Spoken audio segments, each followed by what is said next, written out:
So এই guys good morning welcome to new blog. আর আজকের ব্লগটা অনেকটাই স্পেশাল হতে চলেছে, কারণ আজ আমি যাবো রথের মেলায়। তো তোমাদের সাথে ওটাই শেয়ার করবো। তো চলো দেখে। তো তার আগে আমাকে সকাল সকাল মা একটা বড় ড্রাম দিয়ে পাঠিয়ে দিল জল আনতে। তো চলো জল আনা যাক। তো ড্রামটা করতে যাবো, চলো তোমরা একটা লাইক করে দাও। তো ড্রাম ভরা হয়ে গেছে, তো চলো যাওয়া যাক। এখন তার আগে আমাকে শক্তিমান হতে হবে। তো তোমরা নিজের চোখেই দেখতে পাচ্ছ গাইস, আমি 20 লিটারের ড্রাম উঠে আনিছি।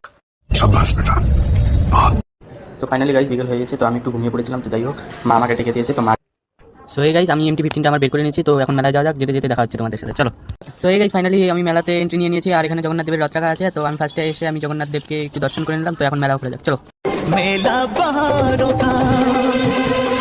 মেলা আতা হে। সো গাইজ এখন এসে বললাম একটা চাটের দোকান, আর একটা আমি চাট নিয়ে নিলাম। তো চাটটা খাওয়া হোক, তারপরে দেখা হচ্ছে।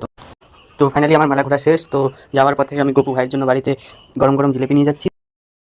সো এই গাইজ আজকের ব্লগটা এখানে শেষ করছি। তো তোমাদের ব্লগটা কেমন লেগেছে অবশ্যই কমেন্টে জানাও। আর ব্লগটা ভালো লাগলে অবশ্যই একটা লাইক করে দাও। দেখা হচ্ছে।